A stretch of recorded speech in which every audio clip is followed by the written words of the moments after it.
জীবনে কখনো নেতৃত্ব দিয়েছেন? জামাতের নেতৃত্বে দেশে কখনো গণঅভ্যুত্থান হয়েছে, আন্দোলন সংগ্রাম হয়েছে? বিএনপি সরকার কি হাসিনার মতন নির্বাচন করে ক্ষমতা এসেছে? জনগণের ভোটে বিএনপি সরকার ক্ষমতা এসেছে। ফেসবুকে সরকার গঠন করেছিল, নির্বাচনের আগে হাইপ সৃষ্টি করেছিল যে জামাত ইসলাম ক্ষমতায় আসছে, আমাদের ভোট দাও, জান্নাতের টিকিট বিতরণ করেছিল। জনগণ কি তাদের ধোকায়, তাদের ফাঁদে পা দিয়েছে? বন্ধুগণ, বাংলাদেশে এখন তারেক রহমানের জাদু, এই জাদুতে এদেশের মানুষ মুগ্ধ হয়েছে। তিনি 17 বছর নির্বাসিত জীবনে ছিলেন, সেখানে থাকা অবস্থায় বিএনপিকে সংগঠিত করেছেন, বাংলাদেশের গণতান্ত্রিক আন্দোলনে নেতৃত্ব দিয়েছেন। জামাতের বর্তমান আমির শফিকুর রহমান, তিনি তো নিজেই বলেছিলেন যে আমরা তারেক রহমানের নেতৃত্বে বাংলাদেশে আন্দোলন করছি। তাও আবার 12 দলীয় জোটের একটি প্রোগ্রাম ছিল, ইফতার প্রোগ্রাম, সেখানে সেলিম ভাই, হুদা ভাই সহ আমরা সবাই ছিলাম। আমি নিজে শুনেছি যে তিনি বলছেন যে আমাদের আন্দোলনের নেতৃত্ব দিচ্ছেন আমাদের যোগ্য নেতৃত্ব, তিনি দূর প্রবাসে থেকেও আমাদেরকে নেতৃত্ব দিচ্ছেন। সেই সময় স্বীকার করেছেন। গণঅভ্যুত্থানের পরে কি এমন হলো, বলা শুরু করলেন এক ফ্যাসিবাদকে হটিয়ে আর এক ফ্যাসিবাদকে ক্ষমতায় আনবো না।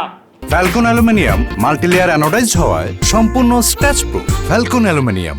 বিএনপি নব্য ফ্যাসিস্ট, বিএনপি সংস্কার চায় না, এই সব কথাবার্তা আপনারা কেন বলা শুরু করলেন? আজকে এই ব্যানারে কিন্তু লেখা আছে যে বৈষম্যহীন সমাজ গঠনে বিভাজন নয় ঐক্য। বিএনপি তো ঐক্যে বিশ্বাস করে, জামাত ইসলাম তো কোনো ঐক্যে বিশ্বাস করে না। ডক্টর মোহাম্মদ ইউনূস, তার প্রতি শ্রদ্ধা রয়েছে, কিন্তু ডক্টর মোহাম্মদ ইউনূসের মাইনাস ফর্মুলা ছিল, বিএনপিকে মাইনাস করার ফর্মুলা। ডক্টর মোহাম্মদ ইউনূস মনে করেছিল নির্বাচন না দিয়ে ক্ষমতায় থাকব, আওয়ামী লীগ ভ্যানিশ হয়ে গেছে, এইবার বিএনপিকে ভ্যানিশ করো, জামাত এনসিপিকে ক্ষমতায় আনো।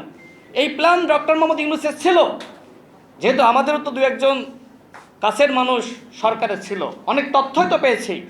অনেকে মনে করে যে ডক্টর মোহাম্মদ ইউনূস তো ফেরেশতা, এমনি এমনি নির্বাচন দিয়েছে। বন্ধুগণ, আমি বলতে চাই ডক্টর মোহাম্মদ ইউনূসকে নির্বাচন দিতে বাধ্য করা হয়েছে, নির্বাচন আদায় করে নেওয়া হয়েছে।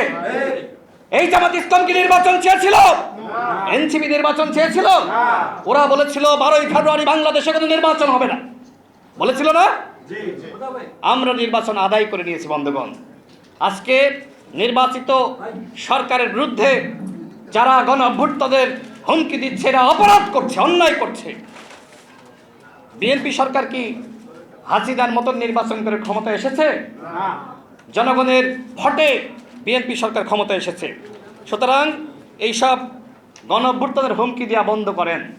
গণঅভ্যুত্থানে তো সস্তা জিনিস না, বললেন আর হয়ে যাবে। জীবনে কখনো নেতৃত্ব দিয়েছেন?